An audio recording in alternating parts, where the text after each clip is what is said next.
I kindly request the following chairpersons for the current session to come on the dais.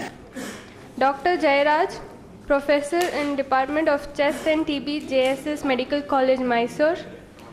Dr. Banwari Sharma, Rheumatologist and Immunologist, Jaipur. Dr. Dharmanand, Consultant Rheumatologist and Director CRA, SIA, Bangalore. And Dr. Chandrasekhara S., our Medical Director. Hello, good afternoon all, and welcome to post-lunch session. Today's workshop on clinical case diagnosis in rheumatology. As a part of that, I'm going to present case 1, and our expert panel are there to discuss as we go along. It is going to be an interactive session. Please pause me if there is any doubts, and you can express your views and also differentials wherever appropriate. Excuse me. We had this young lady, 35-year-old female. She presented with multiple joints pain and weakness, generalized weakness for 3 months duration. Pain first started in wrist joints, then progressed to all the joints in upper and lower limb. She had swelling, morning stiffness more than 1 hour, and she had signs of inflammation. Pain was aggravated by movement and partially relieved by taking analgesic medications. She had history of weight loss, about 4 to 5 kgs in last 4 months prior to presentation. She had generalized weakness, and there was no history of recurrent mouth ulcers, no history of dry mouth or dry eyes.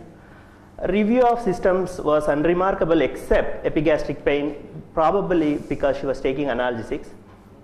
She was admitted to a private hospital with these symptoms, and she was referred to our Chandra Rheumatology and Immunology Center. Past medical history was unremarkable, and she was a farmer, and her obstetric history was unremarkable except hysterectomy 15 years back for possible DUB. In a nutshell, a young lady presented with symmetrical peripheral polyarthritis of 3 months duration associated with generalized weakness and significant weight loss. This morning we were discussing, and I'm sure you're all by this time you're going to have definitely differential diagnosis, and rheumatology is easy and straightforward sometimes. It stresses on taking proper history and proper thorough physical examinations, and I'm sure you all, some of you at least, have differential diagnosis at this time. If there is any, if you can raise the hand and just question is for the audience to come out with differential diagnosis. We want this as an interactive session. If not, I'll proceed. Okay, rheumatoid arthritis. SLE. Young lady with polyarthritis, SLE, and rheumatoid arthritis. Anything else? Fever. She feverish. There was no recorded. She did not complain of any fever. No fever. So, yes. Sorry about that. Proceed, right? SLE or rheumatoid arthritis. I'm going to proceed. So, on general physical examination, she was moderately built and nourished. There was pallor noted. No icterus, no lymphadenopathy, no edema or anything. Pulse, vitals were stable. Eye examinations were normal. I pointed out her, what is that? She said, some mosquito bite. One or two rashes were there in right ankle region. Then on systemic examination, systems are normal. Musculoskeletal examination, she had almost all PIP joints were tender, slightly swollen. Wrist joint were also swollen and tender. Ankle joints, and there was tenderness and swelling noted. She came with this, only this data from referring center. HB was low, total count was highish, and neutrophils were high, lymphocytes were lowish, ESR was very high, CRP also very, very high. What do you think? SLE and rheumatoid arthritis. Anything else? I'll proceed.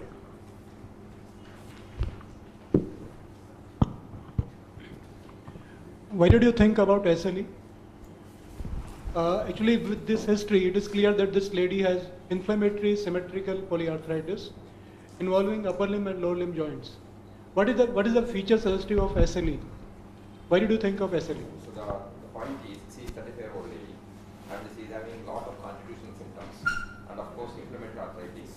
And of course I went to the KCG and she is having some amount of vasculitis features in the form of petechial rashes. In fact, it is increased over a course of 3 to 4 days. So there actually I am having a DDF2, either it could be rheumatoid arthritis with vasculitis syndrome or it could be SLE because the age group is favoring the female at 35 years. So because rheumatoid arthritis with vasculitis, of course, yes, Dharman was telling on the other day, vasculitis, of course, it can happen in 10 to 15% of the RA patients, but it is quite late. So that's why I thought probably at the clinical level, because I have to require a lot of investigations here, so it could be still SLE is one possibility, we have to keep it in mind. Usually in systemic lupus, the arthritis we get is fleeting arthritis. This kind of symmetrical arthritis with swelling on all the PIP joints and wrist joint and ankle joint is very, very unusual. It is possible, but very, very unusual. Skin rashes around the ankle, again, is not very common in systemic lupus. Can it be sarcoid? The presentation should be different in sarcoid. Yeah. And I appreciate Dr. Chandrasekhar. She's a young female with symmetrical polyarthritis. If you have listened to my lecture, look for other features. If there is arthritis plus something else, this patient seems to have a systemic symptoms, constitutional symptoms, plus possible vasculitic rash. And from Dr. Narayanaswamy's description, it is reasonably okay to think of a connective tissue disease like lupus, being a young female, and keep the possibility of think vasculitis. May not be vasculitis at this moment, but thinking of a second disease apart from rheumatoid arthritis. But the patient fulfills the criteria. So if you put a criteria, she might fulfill because she has got symmetrical polyarthritis. But we have to start thinking, and then only we will pick it up. Let us see what Narayanaswamy has to say next. So, at this time we have rheumatoid arthritis and possible to rule out other connective tissue diseases. So, she came back after 4 days.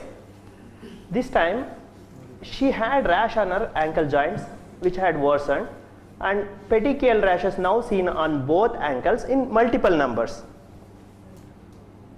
Yes, vasculitis, yes, at this time, right? We're thinking possibility of vasculitis now. So we definitely advised her to get admitted in our center, and she refused due to social reasons. Something she cited. So what we advised her to do, C3, C4, ANCA, and chest X-ray, and she took to come back with the reports. She came back after 2 days. She had blistering type of lesions on her posterior aspect of her ankle joints associated with severe burning type of pain. And on examination, skin rashes around the ankle joints were even worse, and we admitted her. What about the platelet count of this lady? Platelet counts were normal, sir. Yes. From referring center, I'm going to the next setup. The reports will go and come down to this next slides. So we admitted her, asked her to do. She had no reports yet, none except the reference center reports. So we did all this again: CBC, ESR, ANA, rheumatoid factor, all this. We gave her depomedrol, and these are the reports. 3.36 platelet counts, and previous was also normal counts. Total counts were high, neutrophil 90, ESR was 110, rheumatoid factor was 23.05, and ANA was positive 2 plus speckled pattern, and profile showed SSA 2 plus, rho 52 3 plus, and complement levels were normal, ANCA was negative, and urine routine was within normal limits. There was no RBCs were noted or anything.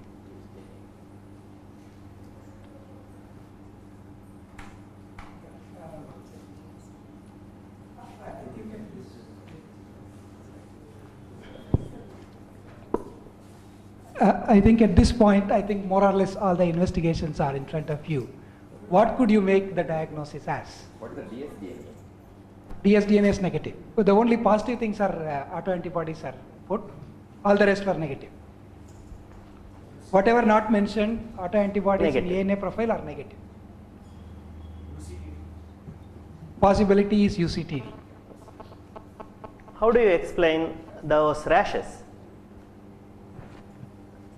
If you were to look at arthritis and the rash, which is Arthritis predominantly the plus. lower limbs, the first this thing, if we were to connect both of them, it probably be some small vessel vasculitis, like HSP is one of the differential diagnoses for this. Only thing that doesn't explain is the formation of a bulla.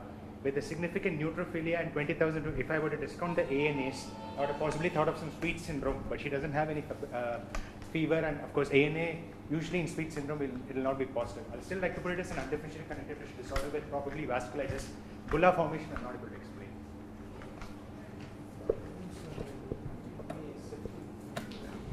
Sarcoidosis is unlikely because erythematosis. Yes. At this not point, described. sarcoidosis is unlikely. Yes. Now, once it ulcerate or once it bulla formation, sarcoidosis is out. So you need not clinically think or try to work about thinking about sarcoidosis. Is it, sir, is it vasculitis? Vasculitis involved in the See joints? no, actually we will put it like this. See, the vasculitis is a word which is more or less connoting or matching like arthritis. In a sense, what we talk about is vasculitis is when there is a vessel inflammation, you call it vasculitis. When there is a joint inflammation, you call it as arthritis. So it's vasculitis is not a syndromic diagnosis. So if you use a word called primary vasculitis, you are at a diagnosis. Or if you use a word what you call as undifferentiated primary vasculitis, you are still at a conclusion. In a sense, it has not differentiated into any vasculitis, probably primary vasculitis because you don't find any other findings. Here, in this situation, what is happening is, you have ANA which is positive, you have rho 52 and SSA which is positive, patient has polyarthritis and a vasculitis. So in a sense, he has polyarthritis, he has vasculitis-like features, he has an autoantibody, but doesn't fit into any syndrome. He doesn't, either he goes into a Sjogren-like syndrome because she doesn't have a dry eye, dry mouth or any other symptoms. She doesn't get into SLE as Chandrasekhar suggested because she doesn't have any other features other than a joint pain and ANA being positive. Clinical and the vasculitic rash is not included under SLE criteria or characteristic. So at this point of time, you can consider her to be suffering from what we otherwise call it as undifferentiated connective tissue disease. Or alternatively, they are now using a term which we use it as rho 52 related autoimmune disease. That entity is still not defined, but some use that particular term as rho 52 related undifferentiated connective tissue disease. Any comments? Is 20,000, no? Yes. Is there an associated infection also? Bullous lesions? We can explain by possible secondary infection around the ankle bullous. There were some pussy crests were also noted. Probably she presented 3-4 days after the blisters were ruptured. Few ruptures were also noted, sir. That is the possible explanation for that. Actually, you have to look for Sjogren's in this patient because dry eye and dry mouth are subject to findings. Yes. Objectively, whether patient's thermal sense is positive or negative. And in this situation, because Sjogren's can have this kind of escalating. Yes.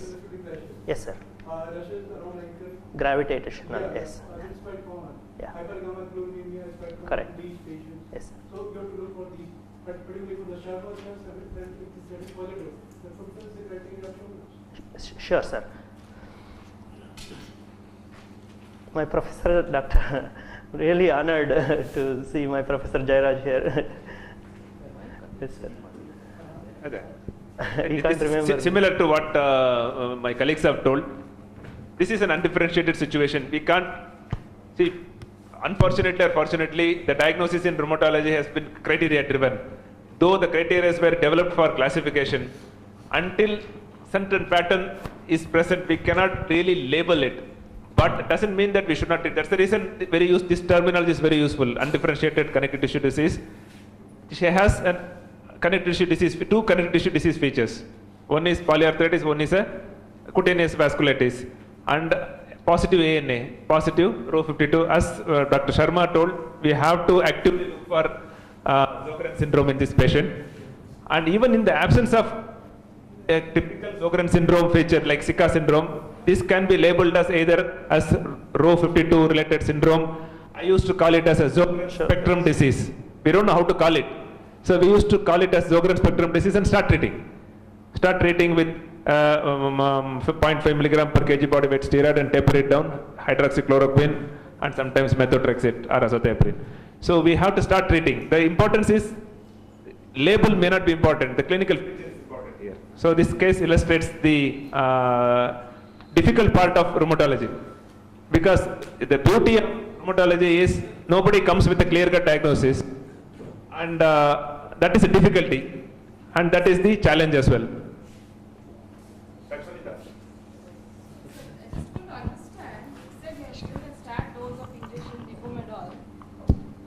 It has worsened after that?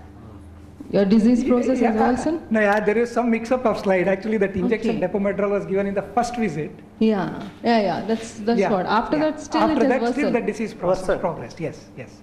So So does in the it- first visit, she Yeah. had only few petics and joints pain. Yeah. At that time, the presumption was it's a sort of an undifferentiated query rheumatoid versus query other connective tissue disease. Since the patient had lot of pain, just a push of Depomedrol was given with an acid and sent home. 3 days later, she comes back with lot more rashes Yeah. and refuses admission. 3 days later, she comes with blebs. See, the steroid dose that Depomedrol that what we give is hardly around 160 milligrams, averaging to around 5 to 6 milligram per day of a release. Okay. It hardly interferes if the disease process has already set in. Okay, it's not like what you give like IV It's not a methyl. Salimedrol, it's a Okay. Depomedrol, depot steroid preparation of 160 milligram. Acha, you are presuming it's a Yeah. Salimedrol. Yeah, yeah. No, definitely not Salimedrol. Presuming Only it, 3 to 4 milligram per day. Per day. That is probably inadequate when the disease process is active. This dose is inadequate. Probably 25 milligram or 30 milligram if we had given, probably the blood would not have come. okay, thank you. The whole reason of we presenting it is that it also shows our ignorance. You can just see that the patient has walked in, it had a fatigue, we had a rash. See, we deferred admission in the first visit because we thought it's not really such a serious problem. Because obviously patient only had a joint pain and a 1 or 2 rashes, not really featuring that she's going to develop a bleb over a subsequent period of time. For that matter, 3 days later when she came, patient factor, I was telling you, the patient factor said, no, I will not come. So she said, I will not get admitted. And she came back after 3 days of really getting things into worse. So, see, these are all the points which one is, of course, the technicality of the disease. Technically, the disease remains as an undifferentiated connective tissue disease. And despite we knowing about it, sometimes the patient factors and our factors prevents us in picking up that particular disease to treat early. Probably, as she said, if you would have given a push of steroid at that point of time, she might have not developed a bleb and a comorbidity of her staying in hospital for 2-3 days. But it's very difficult decision to make. So it's very difficult to understand when 2-3 petics are there. In next 6 days, she's going to have such a aggressive vasculitis and develops bleb and so on and so forth. So this is a limitation we have. We just are trying to look at is there something more we can get it. And some more biomarker would have told us that no, next in 6 days she is going to develop a bleb, I don't think any one of us would have let her off home. We would have convinced her to get admitted and do something more aggressive. So this patient, if the platelet was low, does it fit into HS purpura? Suppose if the platelet count was low in this patient, does it fit into HS purpura? No. Actually, in most of these vasculitis, we get thrombocytosis, not thrombocytopenia. But whenever you get thrombocytopenia, there are two possibilities. One is antiphospholipid antibody syndrome, or then you have to think of hematological disease primarily. So this slide is adapted from ACR. So the flow chart just to how do we proceed with polyarthritis. So if polyarthralgia, H&P will take, and then if there is synovitis, if the symptoms duration more than 6 weeks, possible we can suspect, if there is more than 6 weeks, we can suspect systemic rheumatic diseases, and then we can investigate further. And I'm going to go to next case presentation. In rheumatology, you see patients from all age groups. And once in a while, there will be kids popping up into our setup. This is a 6-year-old boy. He was brought by his father and grandmother with joint pain and fever of 2 months duration. The history. Joint pain first started with knee joints and then spread to all the joints in upper and lower limbs, symmetrical type, associated with morning stiffness. Whenever the kid gets up, usually like whenever he has joint pain, he could not walk without support. Somebody has to lift him, or he uses the wall again to support him to go to bathroom and all. The fever initially lasted for continuously he had fever for 20 days, and then later on 1 to 2 episodes in a week, which lasted for 2 to 3 days which lasted for 2 to 3 hours at a time. I'm sorry about that. It was like pain. It was aggravated by playing, relieved by taking naproxen tablet. There was no swelling reported, no signs of inflammation.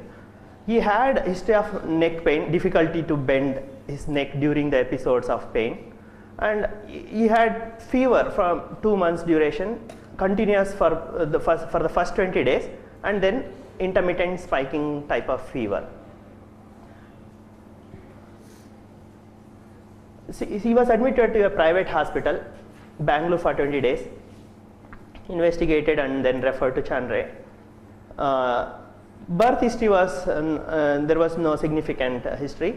Family or no other significant history were noted. In a nutshell, young boy presented with high spiking fever, rash during the episodes of fever, and arthralgia. So, any inputs? One possibility is Juvenile rheumatoid arthritis. Further specification? Systemic onset. What are the differential diagnosis? Actually, in early arthritis, it is better to give diagnosis of early inflammatory arthritis and then look for the other possible causes. Because RA and GRA are the diagnosis of exclusion. What are the conditions in which we can get fever and arthritis in young child? One is rheumatic fever. Actually, I mean, the point is JCA should be considered, but you need to work out to exclude every other possibilities. Possibility is rickettsial fever. The possibility of even the worst scenario, like in hematological malignancy, can present like this, and the viral fever can present like this. So, because usually if you consider them, the JCA is a less common disease. So of course you are biased because the patient has walked into a rheumatology center, I can understand. So suppose the patient is not worked up and not referred to rheumatology center, when the patient presents with, and a child present with this kind of manifestations, the possibility of JCA is less commoner than the other possibilities. The most common in a childhood is viral arthritis. Fortunately, autoimmune diseases are much less commoner than the adults. So the JCA becomes a lesser common problem than a viral induced arthritis. Lesser common problem than even for that matter malignancy associated arthritis, hematological disease associated arthritis. They are less commoner. It comes into in the list of possibility in a community. Sickle cell, is it possible? One possibility, yes. Yeah. What are the conditions in rheumatology? It can present with fever, systemic lupus, rheumatoid, then even myositis, then even infective endocarditis. So basically you have to think all other possibilities also to label JCA or systemic onset JCA. First you rule out all these possibilities, then you think this patient might have JCA even with 2 months history in these group of patients. Yes. Serum sickness. To think of serum sickness, there should have been some drug administration, which I think past medical history said is not significant history. And serum sickness has got a fairly classical presentation like polyarthritis urticaria like presentation most of the time. See, having said that, this patient has got fever and joint pains. There are few clues in the history to what a general pediatrician could start thinking of a rheumatic disease, because the duration. Once in the first few weeks, it's extremely difficult for any pediatrician or a general physician to think of systemic JA straight away. 1 week fever, we would, even if I would think of infection first, viral, enteric, all possible infections. But we have an advantage is 2 months. Once the 2 month, 6 weeks, 8 weeks period is passed, most of the self-limiting infections would have got better. A viral infection could have got better. So now we have a patient who has got symptoms for 2 months. The differential diagnosis narrows down to few. Some of the chronic infections like tuberculosis, which is less common in this age group, though it can occur, and malignancy is always in a child with fever. Malignancy, leukemia, is because it is potentially treatable and curable at this age, at this stage. And 10% of the leukemias, 10 to 20% of leukemias present with polyarthritis and fever. So it is always in the differential diagnosis. But if you look at the fever pattern here, there are few clues to suggest that the child had hectic fever for the first few weeks. After that it became intermittent. And the child was very ill during the episodes of fever and became well when the child did not have fever. So this is an important clue. This can happen only in few conditions like malaria. Malaria during chills and fever, people are sick. When they don't have chills, next day they are better. So this kind of feature is very typical of systemic onset juvenile rheumatoid arthritis, and the fever associated with severe fever, particularly neck pain, is again a pointing feature towards a systemic onset juvenile rheumatoid arthritis. So for us the advantage is the duration. If somebody comes to us with same history 2 weeks, we would also struggle. We would again work up for all the infections. We would look at the child's heart, look at rheumatic fever, look at endocarditis, etc. But when we saw her, it is already we have the advantage of time. So at this time, a rheumatological disease is high on the priority, with always a leukemia lurking behind as a possible differential diagnosis, and chronic infection as a third choice. This would be a rheumatologist differential diagnosis when we have the advantage of time. But a general practitioner always doesn't have that time, because they see them on the second day, third day, fourth day. They can't think like how I have thought now. So it is necessary for them to rule out all possible infective cause which is common during that season and at that age group. Yes. Thank you, sir. On examination, he was thinly built, I should say, and nourished, no pallor, no lymphadenopathy noted, and there was no skin rashes noted when I examined him.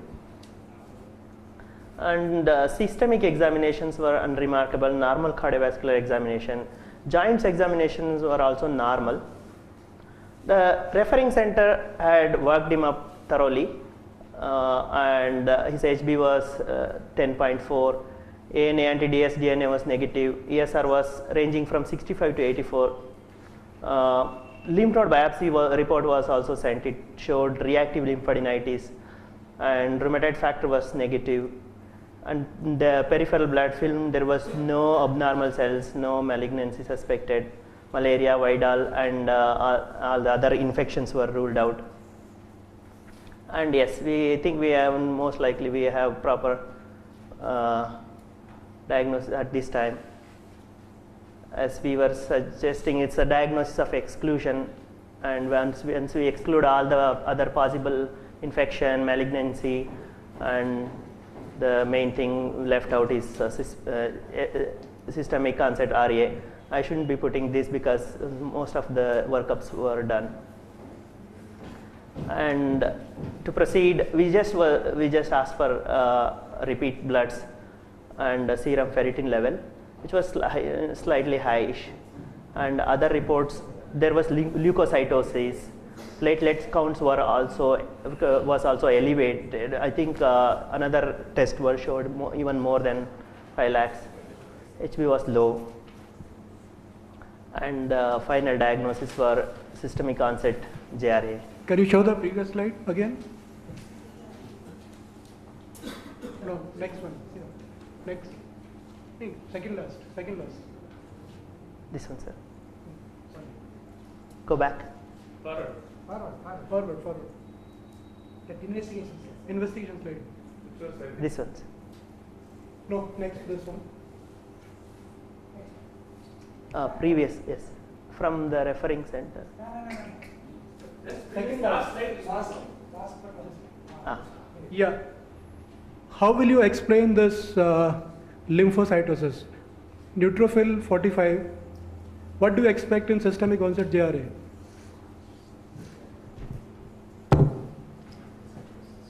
Neutrophilic leukocytosis. Here the neutrophils are 45.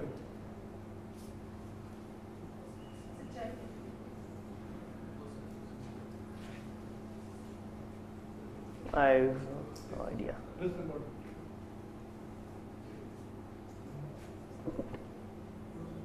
The reason Dr. Banwari Sharma has pointed out this is, in a systemic JRA, when the WBC counts are going up, we would expect a neutrophilic leukocytosis. Unfortunately, it was not present, and not having it, and if there is a lymphocytic, if the same picture shows neutrophil 35 and lymphocyte 75, we should start thinking of leukemia here. And another problem in children is, until 6 years, 7 years, 8 years, they have a relative lymphocyte. So this child doesn't have a significant neutrophilic reaction for reasons not clear. But this kind of picture is not uncommon in children. Renuka would agree, I think. This is a normal count for a child. No, basically in systemic onset JRA we expect neutrophilic leukocytosis. We get around 80% or 85% of the neutrophils. Agreed, there's not much of neutrophilia here, but what I'm saying is the count is not lymphocytosis for a child of a 6-year-old. Yeah, you are right, but what we expect in systemic onset JRA, more of a neutrophilic leukocytosis. Yeah. The previous one had a... Yeah, the first one 85%.